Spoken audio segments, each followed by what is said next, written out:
Found him. Well, if it isn't the VR troopers. Professor, a virus has entered the lab's computers. It's still there, but at least it hasn't affected you. This information is useless. You're wasting my time. What's wrong with him? I don't know. And yeah, it's pretty obviously he's acting different, but JB's only response is, It's like he woke up on the wrong side of the microchip.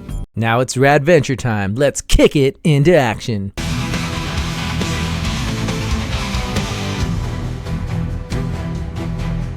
All right, you rascals, welcome back. Today we're going to be talking about the VR Troopers episode, Error in the System. And we were going to have Ryan on again, but I don't know, he wasn't answering back. So, hey guys, I made it. Oh, hey, Ryan, you made it. All right, good. Glad you're here. And hey, since I'm here, I was wondering if I can get the password to your computer. The password? Why do you need my computer password? You mean like the Wi-Fi password? Oh, no, I just need the password to your computer. I thought I could maybe soup it up for you a bit.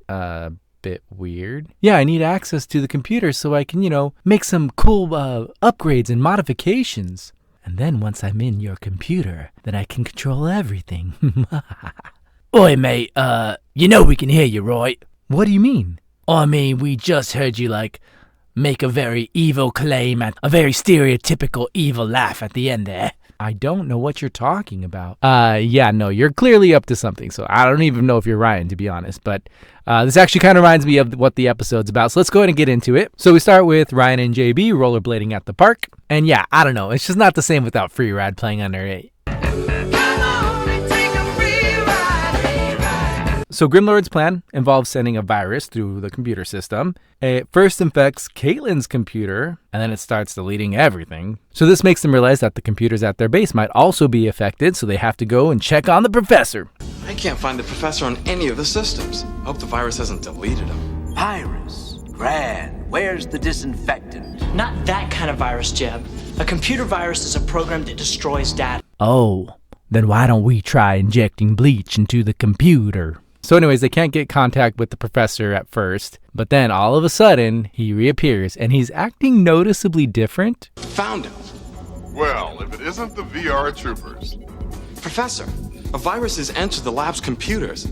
It's still there, but at least it hasn't affected you. This information is useless. You're wasting my time.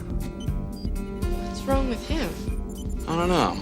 And yeah, it's pretty obviously he's acting different, but JB's only response is, It's like he woke up on the wrong side of the microchip. and it's like, my guy, let's sort of put some clues together here, right? I mean, you know that this is a computer virus. You were not able to contact the professor for a while, and then all of a sudden he shows up and he's acting like this, noticeably different. Clearly he's taken over by the virus, or this is an evil copy of him, or whatever. Clearly something's wrong here. Use some common sense, JB. Come on. They do notice that he's acting different, and he's literally inside a computer. So there's no any sort of theory that, oh, maybe the virus is affecting the way he's acting. But no, they don't even bring it up. And look, I'm not even going to pretend this is the regular professor. Clearly something's wrong. So I'm not going to refer to him as, and then Professor Hart makes this weird decision. No, the clearly evil version of Professor Hart sends the troopers into battle grid mode. Prepare for battle grid mode. Tyrannosaurus! Tyrannosaurus!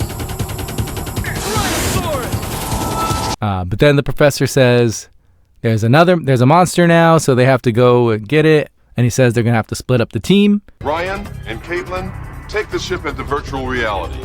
JB, you remain in the real world. I don't like splitting up the team. Sure, Jan. Yeah, he may supposedly hate it, but the footage demands it, unfortunately. So Caitlin and JB are fighting off the monster, but eventually JB needs Caitlin to perform a power transfer, because apparently that's a thing. And the way they initialize this power transfer looks very similar to their awkward high five from the first episode. And apparently part of the power transfer turns them into little kids for a minute, which, why? I mean, I'm sure I could probably come up with some sort of theory as to why they need to turn to kids to perform the power transfer, but I'm sure I'd be putting way more work into it than the writers did. So they perform the power transfer, and it goes a little something like this. Power transfer command No!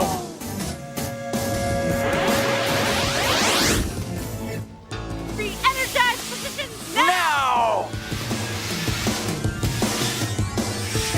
Energy transfer sequence. Now! Oh, I guess it's begin this time. We got Ryan up in the flying ship, and he's doing his part of the fight. I've located the last virus transmission point. It's definitely a virtual installation. JB, destroying it should cut off Grimlord's access to the lab. Do it now! JB finds out that the professor isn't actually online, so they've been talking to the virus version of him, which, I mean, you needed to like find digital evidence of this. Like, you couldn't just tell by the way he was acting. It's like so obvious. Like, the lesson that Ryan's father set up in the beginning was supposedly like things aren't always as they seem, and they kind of get to that here with like the professor, but it's like too obvious. Basically, they resolve everything, they defeat the monster, and then the professor says, Thank you for retrieving me. Your self-reliance in this crisis is to be congratulated. Not only have you demonstrated that you don't always need me to solve your problems, but you have proven yourself as true virtual reality troopers. And no, Professor, I don't think that's what they learned, because the episode never really establishes that they can't perform their duties without the professor. In fact, they don't even seem to realize that it's not him for most of the episode. I kind of see what they're like going for here. Like, in theory, it's supposed to show that, yeah, they can do things without him. They haven't really established that they can't do things without him. And plus, they don't really have that bond with him yet. A better version of this would have been JB and Ryan or Caitlin noticing that the professor's acting very different. And then he's asking them to do these like weird things, like splitting up or whatever. I mean, although they split up in like every episode. But still, you know, one of them should catch on and say like, yeah, I don't think this is the professor. And maybe there's a virus that took over him. Then that's kind of a theme. But then that still doesn't really tie into like him saying at the end that they don't necessarily need him for everything. Like, we never really see them like deal with like the loss of the professor. Like, when they find out that it's not him, they kind of just still do their job and try to get him back. There's no like, how are we going to do this without the professor? Or, you know, anything like that, you know, like, it just doesn't fit. So it doesn't hit as hard. Like, think about like Zordon, when the Green Ranger came in and like massacred the place and like got rid of Zordon and all that. Like, that was a big deal because it was like tearing up the status quo. They've had so much time with Zordon at that point that losing him was a big deal. Whereas here, it's not a big deal because they don't have that same kind of bond with Professor Hart, unfortunately. And so, yeah, it just kind of falls flat. Like, the episode arguably would work better if the professor didn't say that at the end. The episode could still just be like a virus version took over and, you know, maybe they didn't notice at first, fine, whatever. They got him back. Sure, simple enough, but they ruin it by trying to make it seem like it's something more than it is. And it's just not. It's just not there. He could have said something more like, well, troopers, like, next time make sure you're always careful because things aren't always as they seem. Yeah, by trying to make it seem like they learned a lesson that they can do things without him, like, no, we didn't learn that. Yeah, that Grimlord sure has some pretty sneaky plans. He's quite the genius. Oi, mate, what do you mean he's a genius?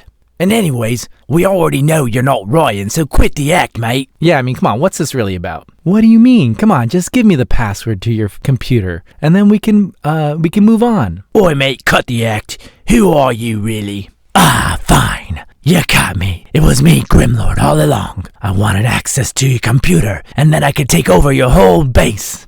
I mean, it's not really a base. It's kind of like a lair/apartment. I don't really do the whole hero thing anymore. Fine.